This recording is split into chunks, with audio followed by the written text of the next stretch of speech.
Hello students, how are you all? Good morning all of you. I am Shruti Patel, teacher of Senior KG. Today we are learning about English subject. So in previous video we revised action words using with ing. Okay, so today we will revise another activities. Fill in the blanks with in, on or under. Okay, so let's start writing. Take on your English notebook. If you have revision assignment, so you can also write in revision assignment. जो बच्चे notebook में लिख रहे हैं उसको ये जो pictures है वो ड्रॉ करने की ज़रूरत नहीं है, आपको सिर्फ समझने की ज़रूरत है. Okay, so let's start writing. First of all write date 23-3-21. Look at this. Fill in the blanks with in, on or under. First, you remember what is the meaning of in, on or under?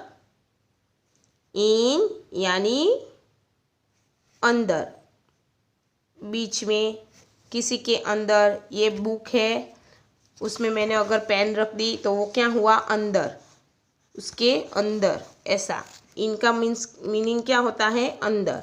On का meaning होता है ऊपर. यहाँ पे मैंने ये page पे pen रख दी तो उसको क्या बोलेंगे हम? The pen is on the book, ऐसा बोलेंगे ना. हाँ, उसी तरह से अंदर, अंदर यानी नीचे. अगर ये पेन मैंने ये पेड़ के नीचे रख दी तो क्या होगा? The pen is under the पेड़, ऐसा बोलेंगे ना. हाँ, तो इन का मतलब होता है अंदर. देखो, ये गुजराती वाला अंदर है, ये अंदर नहीं है. ये अंदर का मतलब होता है नीचे.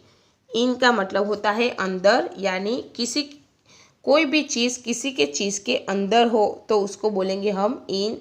ऑन का मतलब होता है ऊपर. कोई भी चीज़ टेबल या कुछ किसी पे भी बेड पे पड़ी हो तो उसको हम बोलेंगे ऑन. और अंदर यानी नीचे, बेड के नीचे, टेबल के नीचे, जो भी कुछ नीचे होता है उसको बोलेंगे हम under. Okay, look at this. The lamp is blank the table. यहाँ पे लैम्प कहाँ है वो पहले तो आपको देखना है कि किसके बारे में पूछा गया है. लैम्प के बारे में पूछा है. लैम्प कहाँ पे है? ये जो टेबल है उसके ऊपर है. ऊपर का मतलब होता है ऑन, तो आएगा यहाँ पे on. The lamp is on the table. ये जो लैम्प है वो टेबल के ऊपर है. Next, the cat is blank the mat.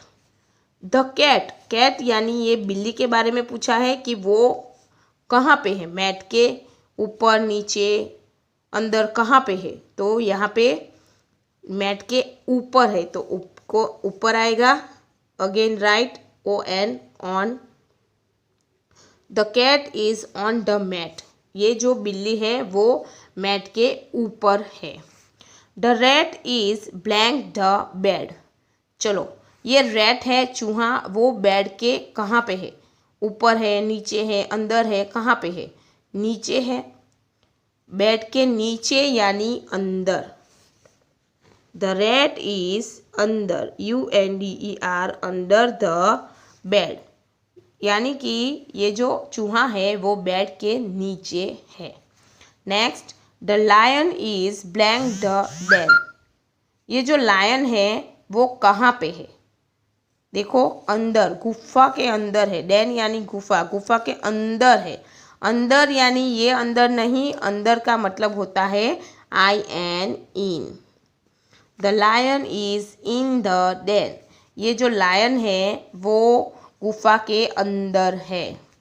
The boy is blank the tub. ये जो बॉय है वो टब के कहाँ पे है? देखो, अंदर है. देखो, अंदर यानी IN, in. The boy is in the tub. Boy tub के अंदर है. The cap is blank the cot. यानी कि ये जो कैप है वो कहाँ पे है? ये कॉट है, खटिया, उसके नीचे है, ऊपर है, कहाँ पे है? नीचे है. नीचे का मतलब होता है अंदर. UNDER अंदर। The cap is under the cot, यानी कि ये जो कैप है वो ये जो खटिया है उसके नीचे है। समझ में आया? I repeat again, the lamp is on the table. ये जो लैम्प है वो टेबल के ऊपर है। The cat is on the mat. ये जो बिल्ली है वो मैट के ऊपर है। The rat is under the bed. ये जो चूहा है वो बेड के नीचे है। The lion is blank the den. ये जो लायन है वो ये जो गुफा है उसके अंदर है। The boy is blank the tub. ये जो लड़का है वो टब के अंदर है। The cap is under the cot. ये जो कैप यानी टोपी है वो खटिया के नीचे है। समझ में आ रहा है बच्चों? अच्छे से ध्यान दे के ये जो पिक्चर्स है उसको ध्यान में रख के आप लोगों को करना है, और एग्ज़ाम में यही पिक्चर्स आएंगे तो आपको ये ध्यान में रख लेना है, अच्छे से लर्न कर देना है। ओके, सो आज के लिए इतना ही। नेक्स्ट वीडियो में हम कुछ और एक्टिविटी रिवाइज करेंगे। सो बाय बाय।